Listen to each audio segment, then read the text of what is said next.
ఒక్కసారి కొమ్మూరి గోల్డ్ కి కాల్ చేయండి. తాకట్లో ఉన్న మీ బంగారాన్ని విడిపించి మార్కెట్ ప్రైస్ కి వాళ్ళు కొనుక్కుని మిగతా డబ్బులు మీకు ఇచ్చేస్తారు. హాయ్, వెల్కమ్ టు మనం టీవీ. మనం టీవీ ఉన్నది మన కోసం. నేను మీ జర్నలిస్ట్ మనోజ్. సో మంచు విష్ణుకి నోటీసులు పంపించారు చంద్రగిరి పోలీసులు. అసలు మంచు విష్ణు ఎందుకు ఏవన్గా ఉన్నాడు? పిఆర్ఓ సతీష్ A1గా ఉన్నాడు, అండ్ మంచు విష్ణు A2గా ఉన్నాడు, మోహన్ బాబు గారు A3గా ఉన్నారు. సో ఇప్పటికే బౌన్సర్లు మొత్తాన్ని అరెస్ట్ చేసి రిమాండ్లో ఉంచారు చంద్రగిరి పోలీసులు. ఓకేనా? ఇప్పుడు దాకా జరిగిన స్టోరీ ఇదే కదా. కానీ అసలు MBU యూనివర్సిటీ వేదికగా అసలు జరుగుతున్నది ఏంటి? మరి ఎందుకు ఆ SFI విద్యార్థుల్ని వాళ్ళని కావాలని ట్రాప్ చేసే ప్రయత్నం చేశారు, వాళ్ళని కిడ్నాప్ చేయడానికి కూడా ప్రయత్నించారు. బౌన్సర్లు కాబట్టే కదా, వాళ్ళ బౌన్సర్లు అని చెప్పి అరెస్ట్ చేశారు కదా. సో వీటన్నిటిని మనం చూసుకుంటే, కొన్ని డాట్స్ మనం కనెక్ట్ చేసుకుంటే అసలు MBU యూనివర్సిటీలో ఏం జరుగుతుంది? ఎందుకు SFI నేతలు పిల్లల దగ్గర నుంచి 28 కోట్ల రూపాయల డబ్బుని అక్రమంగా లాగేసుకున్నారు? దాన్ని వెనక్కి ఇప్పించాలి, పిల్లలకి ఇప్పించాలి. అయితే కాలేజీలో ఆ స్టూడెంట్స్ దగ్గర నుంచి తీసుకున్న డబ్బుని ఎట్టి పరిస్థితుల్లో వాళ్ళకి ఇప్పించాలి అన్న ఇదిలో ఇప్పుడు SFI నేతలు కావచ్చు, PDSU నేతలు కావచ్చు, చాలామంది నేతలు, విద్యార్థి సంఘాల నేతలు ఎవరైతే ఉంటారో వాళ్ళందరూ చాలా కరాఖండి కూర్చున్నారు గట్టిగా. ఈవెన్ అది ఆ ఉద్యమం ఎక్కడి దాకా వెళ్ళిందంటే, ఎట్టి పరిస్థితుల్లో MBUని మూసివేయాలి, రద్దు చేయాలి. గవర్నమెంట్ కూడా దీన్ని రద్దు చేయాల్సిందే. 28 కోట్లు ఇస్తున్నారంటే మామూలు విషయమా? వీళ్ళు మా డబ్బులతో బతుకుతున్నారు, వీళ్ళు చేసిన సినిమాలు ఏమీ ఆడట్లేదని చెప్పి అక్కడ విద్యార్థి సంఘ నేతలు వాళ్ళు ఆగ్రహం వ్యక్తం చేస్తున్నారు. అటు తిరుపతిలో కూడా SV యూనివర్సిటీ దగ్గర ధర్నా చేశారు విద్యార్థి సంఘ నేతలు. అసలు ఎక్కడ జరిగింది ఫాల్టు? ఇంతకుముందు కూడా గతంలో మంచు మనోజ్ MBA యూనివర్సిటీకి వెళ్తానంటే అడ్డుకున్నారు అక్కడ బౌన్సర్లు. దానికి సంబంధించి మంచు మనోజ్ కూడా చాలా గట్టిగా మాట్లాడారు. సరే, మంచు మనోజ్ని మళ్ళీ కలిపితే వాళ్ళ ఫ్యామిలీ ఇష్యూస్ని బయటకు వచ్చినట్టు అవుతుంది.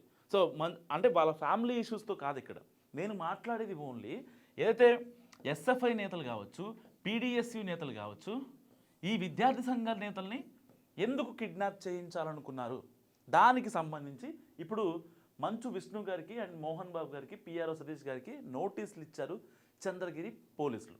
ఇలాంటి నేపథ్యంలో మోహన్ బాబు గారు ఏం చేశారు? క్వాష్ పిటిషన్ దాఖలు చేశారు AP హైకోర్టులో. ఇవి అసలు ఆ కేసుని తీసేయండి, అసలు అది కేసే కాదు, మేము చాలా ప్రాపర్గానే ఇక్కడ విద్యార్థుల దగ్గర నుంచి డబ్బులు తీసుకున్నాం తప్ప ఎవరి దగ్గర నుంచి బెదిరించో బ్లాక్మెయిల్ చేసి మేము డబ్బులు తీసుకోలేదు, చదువు చెప్పాము అందుకు డబ్బులు తీసుకున్నాం అని చెప్పి మోహన్ బాబు గారు పిటిషన్ వేశారు. సరే, ఓకే.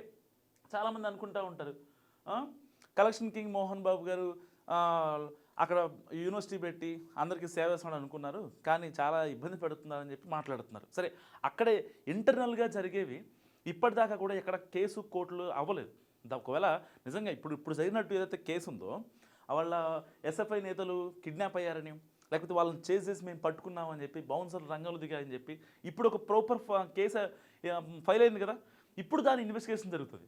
కానీ ఇప్పటిదాకా మనం ఎలాంటి ఆధారాలు లేకుండా మోహన్ బాబు గారిని డైరెక్ట్గా ఆయన దోచేస్తున్నారు, కలెక్షన్ కింగ్ అని అనడానికి కూడా ఇక్కడ మనకి ఆధారాలు లేవు. మంచు విష్ణునైనా సరే మంచు మనోజ్ వెళ్ళి అక్కడికి వెళ్ళి మాట్లాడారంటే అది వాళ్ళకి సంబంధించిన విషయం.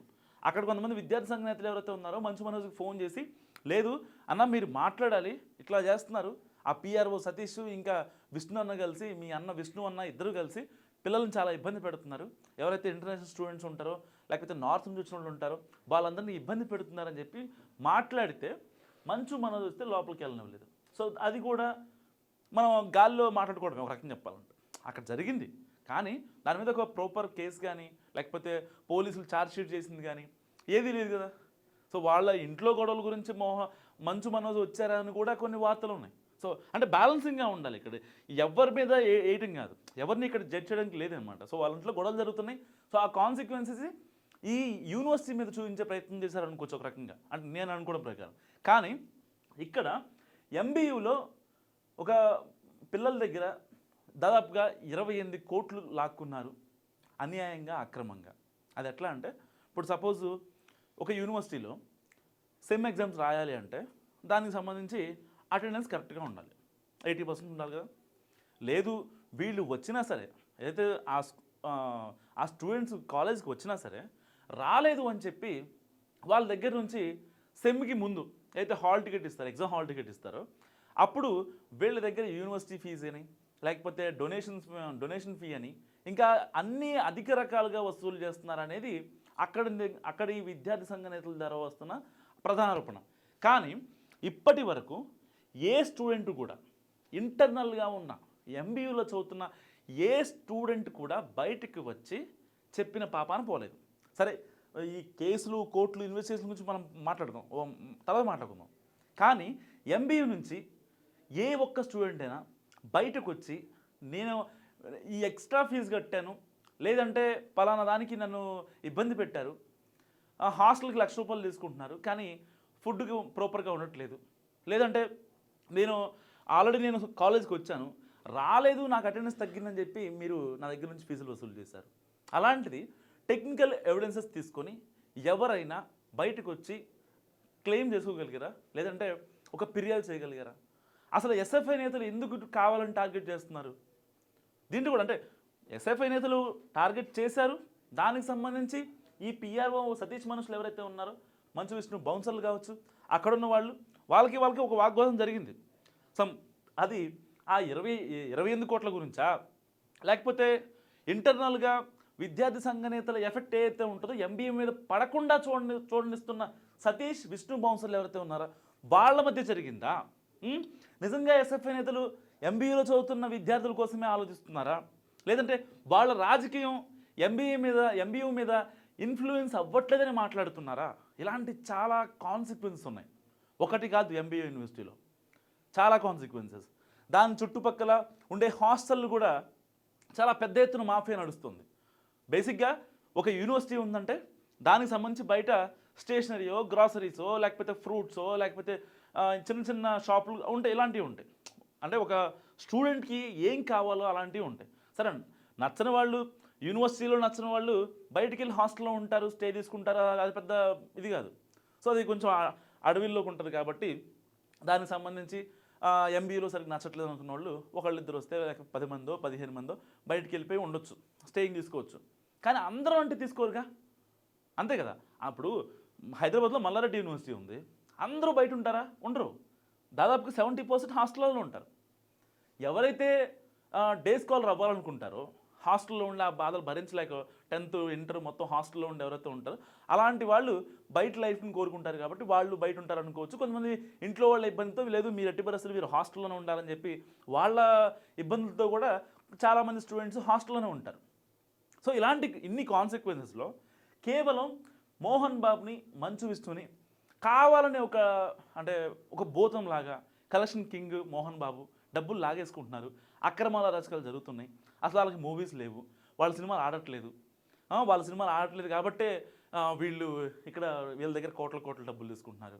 సరే, అక్కడ ఉన్నది 1000 మంది స్టూడెంట్సా, 2000 మంది స్టూడెంట్సా, దానికి సంబంధించిన ఎక్స్పెన్సెస్ ఉంటాయి, దానికి సంబంధించిన గొడవలు ఉంటాయి, వాళ్ళకి ఆ ఫ్యాకల్టీకి వాళ్ళు పే చేయాల్సి ఉంటుంది, ట్రాన్స్పోర్టు, మెయింటెనెన్స్ సెంట్రల్ గవర్నమెంట్ కట్టాల్సినవి ఉంటాయి. సో అంటే ఒక యూనివర్సిటీ నడవాలంటే ఓన్లీ ఒక స్టూడెంట్ ఇచ్చిన ఫీజుతోనే అవ్వదు కదా, వాళ్ళకి సంబంధించిన పెట్టాల్సినవి ఉంటాయి, అండ్ వీళ్ళ దగ్గర తీసుకోవాల్సినవి ఉంటాయి, అండ్ గవర్నమెంట్ నుంచి వచ్చే ఆ నిధులు ఉంటాయి, అన్నీ కలిస్తేనే కదా ఒక యూనివర్సిటీ అనేది. కేవలం ఎస్ఎఫ్ఐ నేతలు చెప్తున్నారు 28 కోట్ల రూపాయలు తీసుకున్నారని చెప్పి మాట్లాడుతున్నారు. ఆ 28 కోట్లు ఏ విద్యా సంవత్సరానికి గాను తీసుకున్నారు? 2014 నుంచా, 2016 నుంచా, 2019 నుంచా? ఎందుకంటే గతంలో కూడా చంద్రబాబు నాయుడు గారి హయాంలో మోహన్ బాబు గారు మాకు అసలు స్కాలర్షిప్ లేదని చెప్పి బయటకు వచ్చి నిలబడ్డారు, మాట్లాడారు. లేదండి మాకు అసలు రావట్లేదు, కావాలని ఇవ్వట్లేదు అని చెప్పి మాట్లాడారు. సో అవన్నీ పొలిటికల్గా చేశారు అనుకుందాం ఫర్ ఎగ్జాంపుల్. మరి పర్టికులర్గా ఈ 28 కోట్లు అనేది ఏ విద్యా సంవత్సరంలో వీళ్ళు లాగిన డబ్బు, దానికి సంబంధించిన ప్రూఫ్స్ కానీ ఎవరి దగ్గర లేవు. దానికి సంబంధించి మా పిల్లల్ని ఇబ్బంది పెడుతున్నారు, నార్త్ వాళ్ళని ఇబ్బంది పెడుతున్నారు, ఇంటర్నేషనల్ స్టూడెంట్స్ని ఇబ్బంది పెడుతున్నారు, వాళ్ళని బయట అయితే ఆ ఎంబీయూ చుట్టూ ఉన్న స్టేయింగ్ పీజీలలో ఉంటారంటే ఉండనివ్వకుండా దీంట్లోనే ఉండాలి, మేము పెట్టిందే తినాలి అన్నట్టుగా మాట్లాడుతున్నారని చెప్పి ఎస్ఎఫ్ఐ నేతలు ఎప్పటి నుంచో ఆందోళన చేస్తున్నారు. సో అలాంటి వాళ్ళని ఎవరైతే అంటే ఒక ఎక్స్ట్రీమ్ పాయింట్కి వెళ్ళి గొడవ చేస్తారో, యూనివర్సిటీ ముందు కావచ్చు, ఇటు తిరుపతిలో ఎస్వి యూనివర్సిటీ దగ్గర కావచ్చు, ఎవరైతే గొడవ చేస్తున్నారో వాళ్ళని చేసేసి ఈ బౌన్సర్లు వాళ్ళని కిడ్నాప్ చేసే ప్రయత్నంలో పోలీసులు కూడా వాళ్ళని చేసేయడం జరిగింది, వాళ్ళని వదిలిపెట్టడం జరిగింది. సురక్షితంగా వాళ్ళ ఇళ్ళకి వాళ్ళని పంపించారు. అసలు ఇక్కడ జరుగుతున్న గొడవ ఏంటి?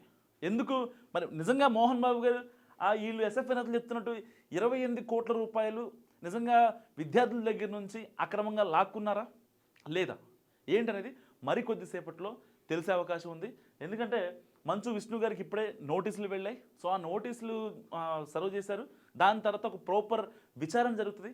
ఆయన ఇచ్చే స్టేట్మెంటు, ఆయన మాట్లాడే మాటలు అసలు నిజంగానే వాళ్ళిద్దరిని వీళ్ళ బౌన్సర్లే ట్రాక్ చేశారా లేదంటే వేరే వాళ్ళు ఎవరైనా ట్రాక్ చేశారా? సో ఇప్పటిదాకా ప్రాథమికంగా పోలీసులు నిర్ధారించింది వాళ్ళ బౌన్సర్లను తేల్చారు, వాళ్ళని కస్టడీలో కూడా తీసుకున్నారు. సో అసలు ఏం జరిగిందనే దానిపై మరికొద్దిసేపట్లో తెలిసే అవకాశం ఉంది. సో ఎంబీయూలో జరుగుతున్న ఈ ఇష్యూ గురించి మస్ట్గా మీరు కామెంట్ చేయండి, ఏం జరుగుతుందో. చూస్తూనే ఉండండి మనం టీవీ.